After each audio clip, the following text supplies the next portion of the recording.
여러분, 오늘날 우리가 살아가는 이 시대가 과학과 기술이 발전한 시대인 건 분명합니다. 그리고 사람들의 인권과 자유가 굉장히 존중되는 시대임이 분명해요. 따라서 많은 신앙인들이 초대교회 때 신앙의 선진들이 그랬던 것처럼 눈에 보여지는 순교와 핍박은 더 이상 이 시대에 존재하지 않는다라고 하는 안일한 착각에 빠져 있습니다. 그런데 최근 우리는 충격적인 소식을 들을 수가 있었습니다. 아시는 분들은 아실 거예요. 미국의 젊은 보수주의자로서 급진 좌파 세력을 대항하고 또한 기독교적인 입장을 가지고 가장 보편적인 가치, 믿지 않는 사람들도 따를 수 있는 가치인 가정과 생명 존중, 그리고 또한 동성애 사상 등에 대해서 변증하던 변증가라고 할 수 있는 이 찰리 커크라고 하는 이 사람이요, 유타주에 있는 한 대학교의 공개 집회 현장에서 총격으로 암살당하는 일이 최근 벌어졌어요. 이 찰리 커크를 평가할 때 대다수의 언론은 현재 그의 정치적인 입장이 극우적이라고 평가하는 것으로 그치고 있어요. 그냥 극우다, 낙인 찍어버리고 극우로 보도를 해버리면 모든 사람들이 그래 저렇게 극우적인 자세는 좋지 않아? 평가하는 건 당연하겠죠. 예컨대 그의 동성애 반대 견해와 낙태 반대 견해, 그리고 이슬람 반대 견해를 그것은 극우적인 일이야, 극우적인 행세야 라고 프레임을 씌워가지고 이 찰리 커크가 했던 모든 언행을 다 극우적인 메시지다, 그렇게 평가하고 매도하고 있는 것이 오늘날의 현실입니다.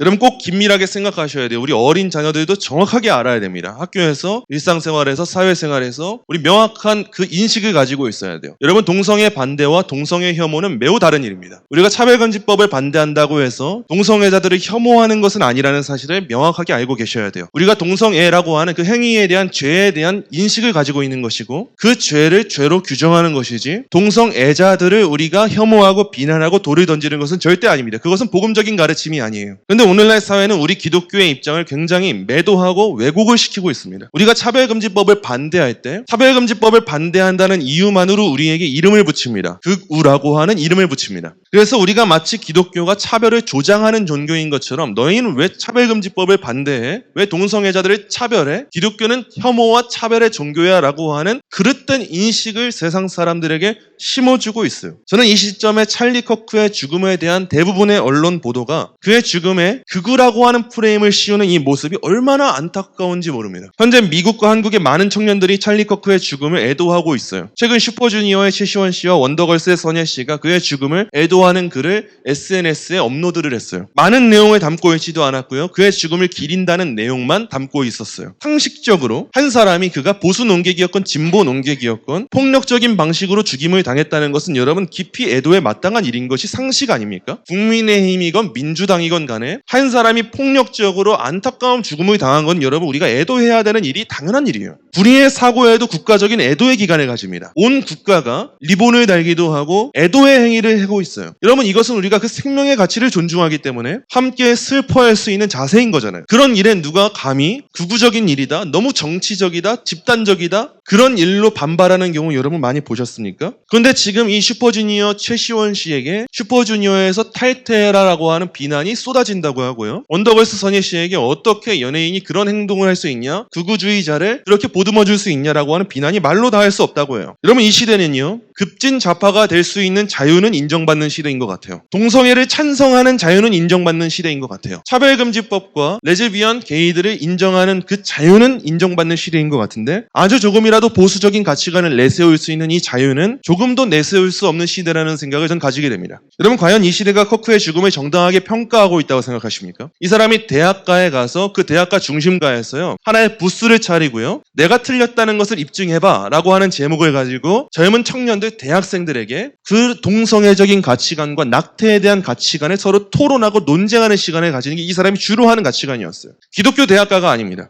신학교가 아니에요. 일반 대학가에 가서 정의감이 있는 청년들에게, 일반적인 그 세상에 있는 청년들에게 답변을 하는데 이 사람의 답변에 항상 뭐가 나오냐? 성경의 가치관이 나옵니다. 왜 낙태하면 안 되는가에 대한 그 내용 가운데 생명은 하나님이 주신 존엄한 것인데 너는 지금 성관계를 하고 마음껏 너의 성적인 욕구를 충족할 수 있는 자유는 있다면서 이 생명이 누려야 될 그 자유는 무시하고 있지 않아? 이런 식으로 청년들과 논쟁을 하면서 청년들이 납득할 수밖에 없도록 만들고 있어요.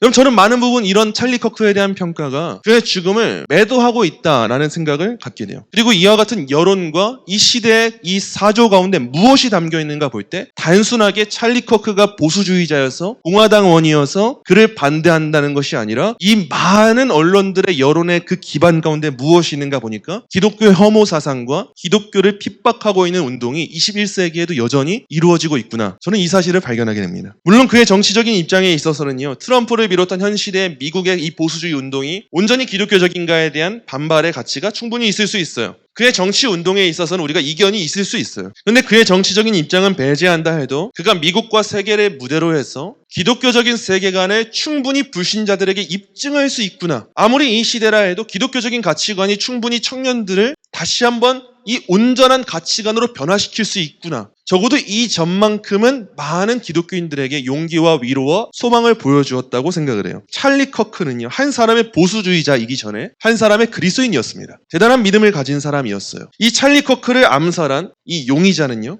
현재 트랜스젠더인 연인과 동거 중이었다고 합니다. 과연 이 찰리 커크의 죽음이 단순히 너무 지나친 공화당적인 보수주의적인 가치관을 내세워서 죽었다고 생각하십니까? 아니면은 동성애에 대한 반대, 기독교적인 성윤리를 전했기 때문에 이 사람이 이 안타까운 죽음을 맞이했다고 생각하십니까? 저는 커크의 죽음은 우리에게 분명한 메시지를 던져주고 있다고 생각을 해요. 여러분, 순교는요, 과거의 메시지가 아니라 여전히 오늘날에 살아가는 그리스도인들의 여전히 동일한 메시지일 것이라고 생각을 해요. 그리고 이 사건은 우리에게 아주 중요한 질문을 던지고 있어요.